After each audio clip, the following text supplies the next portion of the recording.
In times of geopolitical uncertainties, the 20th EU-China summit will be an opportunity to show that our cooperation is important not only for Europe and China, but also for the rest of the world. We must support and strengthen the open, rules-based system of global governance, which is the basis for economic prosperity and sustainable globalization, and advance on issues like climate change, foreign policy and Eurasian connectivity. Of course, the European Union as a global political actor and a major trading power must also pursue its legitimate interests. We have some concrete expectations concerning the directions of our future cooperation under the comprehensive strategic partnership with China. The changing climate on trade and investment is a good moment for China to show public commitment and take concrete steps to open markets and establish a level playing field for European companies. At the summit, we expect to exchange market access offers for a comprehensive agreement on investment between the EU and China. It should lead to an ambitious and comprehensive agreement of opening more sectors and providing investment protection above and beyond the standards already set out in the 27 existing bilateral agreements between China and EU countries. This summit is an opportunity for the EU and China to prove our joint support for the WTO as the center of the rules-based multilateral trading system, and turn words into actions by filling the gaps with new rules for a future global economy where the WTO can meet new challenges. The bilateral working group on WTO agreed in Beijing a few weeks ago by European Commission Vice President Jyrki Katainen and Chinese Vice Premier Liu He, should be a place where the EU and China show that they are ready to act now, swiftly and substantially, to show that our cooperation produces more robust results. Another of the EU's key objectives at the summit is to make decisive steps to conclude the negotiations for a bilateral agreement on protection of geographical indications (GIs).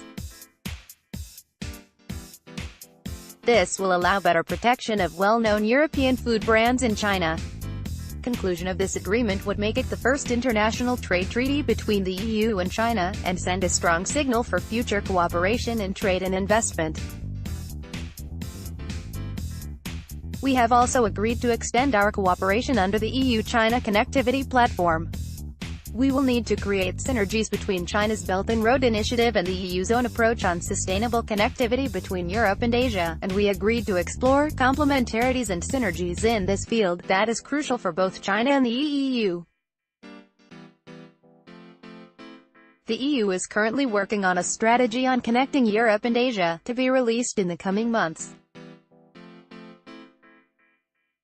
A sign of the strength of our relationship is that the traditional economic and trade-related cooperation between the EU and China is constantly expanding on new areas: energy cooperation, circular economy and ocean governance, visa facilitation, work on illegal migration, cooperation on development and humanitarian assistance, notably Africa, counterterrorism to cybersecurity, to name a few.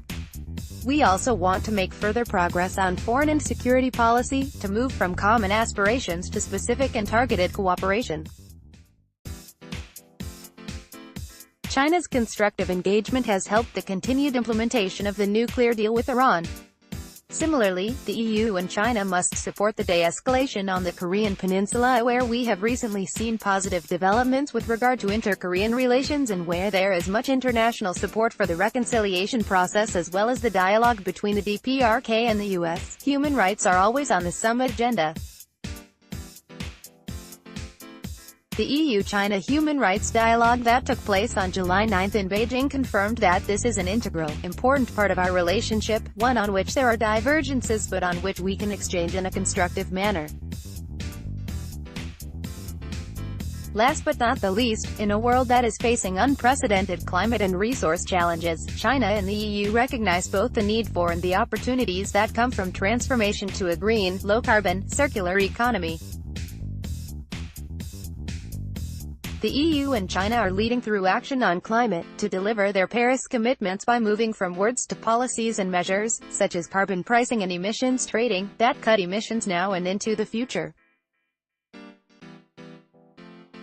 Both are accelerating reforms to transform a wasteful linear economy into a resource-efficient circular economy for the good of the environment, jobs and competitiveness. Together we are showing others across the world that ambitious action is possible and that it is a part of a strategy for a strong economy. We are looking forward to the joint statement on climate to be adopted at the summit, along with enhanced cooperation on emissions trading and a circular economy. The author is EU ambassador to China.